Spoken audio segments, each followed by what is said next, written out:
جو ان کے ساتھ جو ہماری آج بات ہوئی اس سے مختلف جو چیزیں ہائی لائٹ ہوئیں وہ میں کچھ آپ کے سامنے رکھنا چاہتا ہوں کنکلوڈ کرتے ہوئے. ایک یہ کہ ٹرائل جو ہے اس کے دوران اتنا ڈیلے کیوں ہے. اس ڈیلے میں بہت بڑی جو وجہ ہے وہ اننیسیسری ایڈجرنمنٹس ہیں. تاریخ پہ تاریخ ملتے رہنا اور عدالت کا اس کو ریگولیٹ نہ کرنا کہ کب تاریخ دی جانی ہے اور کب تاریخ نہیں دی جانی, یا اس حد تک تاریخیں دی جا سکتی ہیں, اس کے بعد تاریخ نہیں دی جائے گی چاہے کچھ بھی صورت ہو جائے. اس کے بعد ہمارا کیس مینجمنٹ کا جو نظام ہے اس کا موجود نہ ہونا اور کیسوں کی ترتیب نہ پانا کہ اس مقدمے کو شروع ہوئے اتنا عرصہ گزر چکا ہے اور اب اس مقدمے کو ارجنٹ بیسس پہ سنا جانا چاہیے یا اس کی روزانہ کی بنیاد پہ پروسیڈنگز جو ہیں وہ کی جائیں.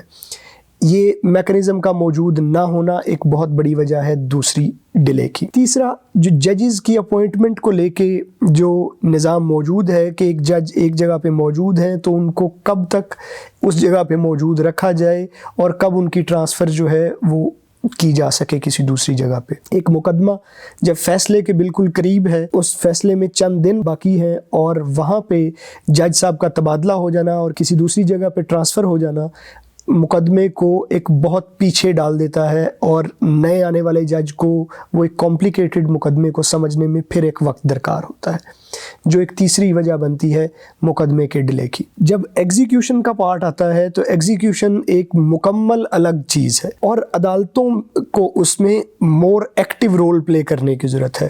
عدالت کو صرف وکلاء کے اوپر چھوڑ دینا, آکشن کرنے والی جو اپوائنٹڈ پرسن ہے اس کے اوپر چھوڑ دینا, ان کی رپورٹس کو محض جو وہ لکھ کے دے دیں ان کو حقیقی مان لینا, یہ تمام جو چیزیں ہیں ان سے زیادہ ایکٹیو رول پلے کرنے کی ضرورت ہے. یہ وہ تمام چیزیں ہیں جو ہمارے سامنے جو ایک کیس موجود ہے جو کہ 50 سال جس مقدمے میں لگے ہیں, جس کی فائلز کو ہم دیکھتے ہیں تو ایک پلندہ نظر آتا ہے, اس مقدمے سے نکلنے والی یہ چند چیزیں ہیں جو بار بار چیخ کے ہمیں یہ کہتی ہیں کہ یہ وہ مسائل ہیں جن کا حل کیے بغیر ہمارا جو لیگل جسٹس سسٹم کا نظام ہے وہ بہتر نہیں ہو سکتا. امید ہے اس مقدمے کے لیے ہم نے جو آج طاہرہ سلطانہ صاحبہ سے وقت لیا اس سے ہمارے جو دوسرے لیٹیگنٹس ہیں وہ کچھ سیکھ سکیں گے. ہمارا جسٹس سسٹم جو ہے اس میں جو مسائل ہیں اس کو ہم ہائی لائٹ کرنے میں کامیاب ہو سکیں گے. اور تیسرا, جویریہ کامران صاحبہ کے ساتھ ہم نے جو بات کی لیگل ایڈ سوسائٹی کے حوالے سے, تو یہ جو اویئرنیس کے حوالے سے جو ان کا کام چل رہا ہے, امید ہے وہ کام جو ہے وہ مزید بہتر ہو کے سامنے آئے اور اس سوسائٹی میں خواتین اور تمام جو لوگ جو اپنے حقوق حاصل کرنے کی جدوجہد میں لگے ہوئے ہیں ان کو ان کے حقوق ملنے میں کامیابی ہو سکے. اللہ حافظ.